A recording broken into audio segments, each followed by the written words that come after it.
Hi. Want to suffer through some reading? Okay. So this is a Short-Tempered, Christopher Code, Chapter 1, early on. When a man and a woman really love each other. No, I'm not going to start my story with the birds and bees. But I had to start off with something funny. Well, I'm the younger of two boys. My mom says that I was born mad at the world because I wasn't born first. Being the younger son, I was constantly competing with my brother, or at least trying to keep up with him. Without admitting that I was completely mean to him, I will say that I wasn't exactly the nicest. Like most younger siblings, I wanted to do everything my brother could do, but I wanted to do it first. And if I wasn't able to do it first, I wanted to do it better. And if I couldn't accomplish either of these, he would be the object of my rage. Now, I can't say that I was spoiled by any means, but I can admit that I was indulged or placated. Other than Mom's theory that I was born mad at the world, I'm not sure where all my anger stemmed from. It may have been from almost dying before I even had a chance to live. When I was about 6 weeks old, I started having problems eating. Well, I didn't really have a problem eating, it was more of a challenge to keep the food down. In a normal digestive system, there is a muscle that helps push the food through the esophagus to the stomach. Mine wasn't working properly, it would induce projectile vomiting. This was called pyloric stenosis. It's not a very common occurrence, but there was a procedure to correct the problem. Unfortunately, something went wrong during the operation, and I stopped breathing. The doctors had to perform an emergency tracheotomy on me for me to breathe again. With that unfortunate start out of the way, I would have to say the rest of my infancy was rather normal. Well, except for my parents would get me high on marijuana. Now, I'm not going to badmouth my parents about this. My dad was a Vietnam vet. My mom was kind of this free spirit. I'm not sure if they could be considered hippies, but they definitely enjoyed mind-altering substances.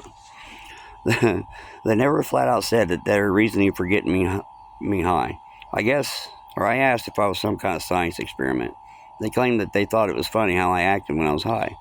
After hearing numerous stories about my temperament, they may have used it as a coping mechanism to offset my attitude or behavior, like whatever it takes to calm me down. Of course, my parents would never admit that I was a bit hard to handle, but I'm no dummy either. Although they told me stories about various situations, they would pour lots of love into them and were very selective with how they phrased some of their statements. I would detect a hint of aspiration and exhaustion underneath the surface. So let's just admit that I was a handful. Getting me high wasn't the only option my parents had available to them. I was guessing they used this as an avenue when I was at my worst, and they had reached their last nerve. They would catch me a buzz and take me for a car ride. Nighty-night time. Peace and quiet from the little heathen. I was told I went from crawling to running. This opened up a whole new can of worms for my parents, as well for my brother. Having this new ability to stand, I developed an almost unhealthy obsession with Bruce Lee and martial arts. Because of this infatuation, everyone and everything became a combatant. My brother, of course, became my sparring partner, whether he wanted to or not. There weren't many shins that walked through our door that didn't have a bruise or a knot on them. I was like the Tasmanian devil, a whirlwind of kicks, punches, and headbutts. This will come back into play later in my story. Despite the fact that I know there were positive, fun-filled moments in my youth, at such an early age, it is the negative events that tend to be more memorable. That causes devastating effects on a young, impressionable mind. Without question, my parents loved my brother and me dearly, but our lives were not always peaches and cream. I remember flying kites, playing games, having snowball fights, and other normal family activities.